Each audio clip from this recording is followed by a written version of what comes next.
皆さん、こんにちは。漢字の勉強で読み方がたくさんあって、いつどちらを使えばいいのかわからないと悩んでいませんか？大丈夫です。今日は多くの学習者がつまずく音読みと訓読みの違いと、その使い分けの基本ルールを誰にでもわかりやすく解説します。このビデオを見ると、その2つの違いがわかり、使い分けできるようになるので、最後まで見てくださいね。皆さんは日本に漢字がいくつあるのかご存知ですか？日本には10万字以上の漢字があると言われています。とても多いですね。でも安心してください。私たち日本人が日常的に使う漢字は2136字で、その漢字が社会生活を送る上で基準となる漢字と言われています。私たちは漢字の他にもひらがなやカタカナ、ローマ字を使うので、日本語はすべて漢字で表されているわけではありません。あなたが日本語を勉強するのに覚える漢字は約2000文字。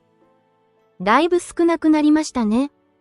ちなみに映画スタートレックに出てくるクリンゴン星人のクリンゴンの文字はアルファベットと同じで26文字です。でもクリンゴン語よりもかなり少ないとはいえ、漢字にはいろいろな読み方があって難しいと感じてしまうのではないでしょうか？なぜ読み方が2種類あるの？そもそもなぜ一つの漢字に複数の読み方があるのでしょうか？その答えは漢字が日本に伝わった歴史にあります。漢字は約1500年前の5世紀頃に中国から日本へ伝わりました。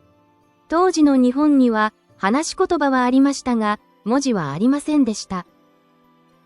そこで日本人は中国の文字である漢字を使い、自分たちの言葉を書き表すことにしました。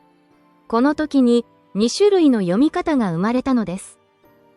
音読み、中国語の発音が元になった読み方です。漢字が伝わった時の音に基づいているので、音読みと覚えます。訓読み、その漢字が持つ意味に、もともと日本で使われていた言葉、大和言葉を当てはめた読み方です。漢字の意味を日本語で読んだものなので、訓読みと覚えます。音読みは中国の発音が元になった読み方です。訓読みは日本にあった言葉を漢字に当てはめた読み方です。この2つの違いは理解できたでしょうか？この漢字で具体的に見てみましょう。当時の中国語で山は山のように発音されていました。これが日本に伝わり、日本語の音として山になりました。これが音読みです。一方、当時の日本には山を意味する山という言葉がすでにありました。そこで山という漢字に日本語の読みを当てはめました。これが訓読みです。このようにして一つの漢字に中国由来の音読みと日本由来の訓読みが生まれることになったのです。いつどっちを使う？見分け方の基本ルール。では、最も重要な音読みと訓読みの使い分けについてです。例外はありますが、まずはこの2つの基本ルールを覚えれば、格段にわかりやすくなります。ルール1、漢字が他の漢字と組み合わさるときは音読み。他の漢字と組み合わさって、一つの単語、熟語になるときは音読みで読むことがほとんどです。音読みの水だけでは意味が通じませんが、他の漢字と組み合わさることで意味を持ちます。では、水という漢字を見てみましょう。水という漢字に1週間の7日を表す曜日をプラスすると水曜日になります。水という漢字に道をつけると水道です。水という漢字にある状態の最中、内部を表す漢字、中をつけると水中です。では、もう少し見てみましょう。ひは訓読みでは、ひ、ほです。音読みでは、かになります。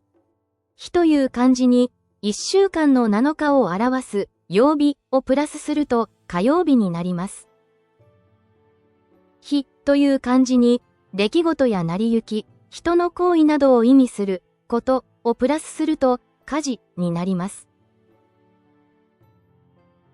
ひという漢字に、薬や薬剤、薬品を表す漢字をプラスすると火薬になります。ルール2、漢字が1文字、またはひらがなと一緒のときは、訓読みになります。漢字1文字で使われるときや、漢字の下にひらがな、送り仮名が続くときは、訓読みで読むのが一般的です。練習問題にチャレンジ。それでは、いくつかの漢字を使ってルールを確認してみましょう。大、大きい、大きい、大きい。大地、大地。大学、大学。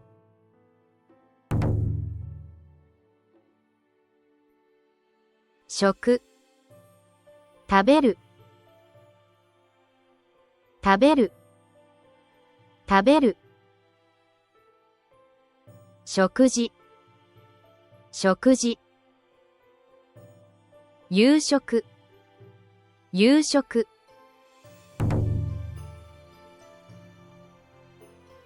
車、車、車に乗る、車に乗る。電車に乗る、電車に乗る。ルールに慣れるためにさらに例題を解いてみましょう。人、人、人。どう読みますか？人。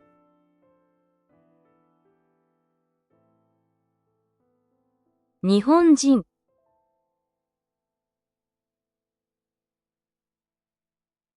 三人。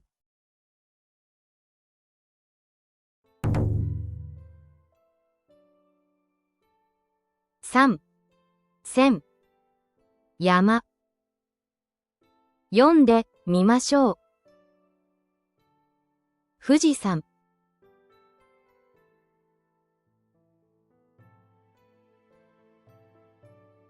山に登る。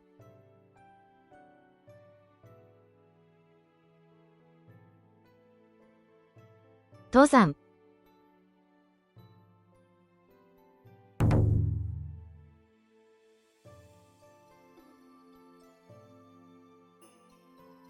小。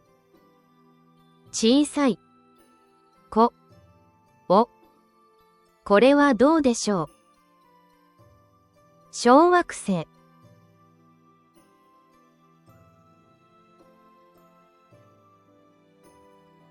小指。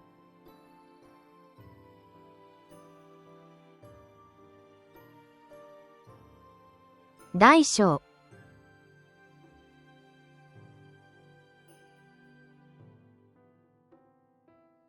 小銭。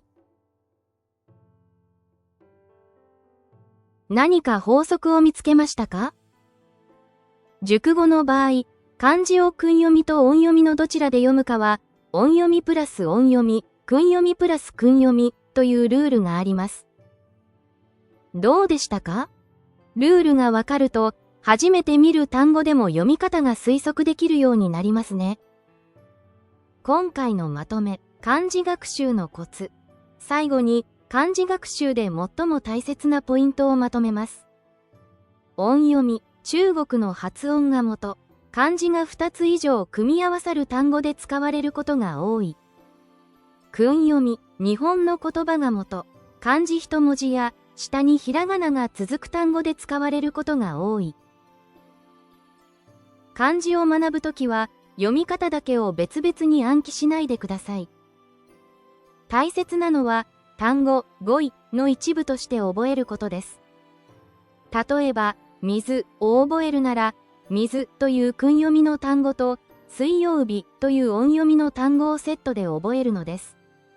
こうすることで、単に漢字を覚えるだけでなく、語彙力も同時にアップし、日本語全体のレベルアップにつながります。漢字は一つ一つのピースが組み合わさって、新しい言葉、熟語が生まれる、まるでパズルのようなものです。小さなステップを楽しみながら、一緒に頑張りましょう。このチャンネルでは、皆さんの日本語学習に役立つヒントやクイズ形式での問題集をご紹介しています。この動画が役に立ったと思ったら、チャンネル登録と高評価をお願いします。YouTube のおすすめ機能は気まぐれなので、もう二度とこのチャンネルの動画は表示されないかもしれません。その貴重なチャンスを逃がさないでくださいね。最後までご視聴いただきましてありがとうございました。またお会いしましょう。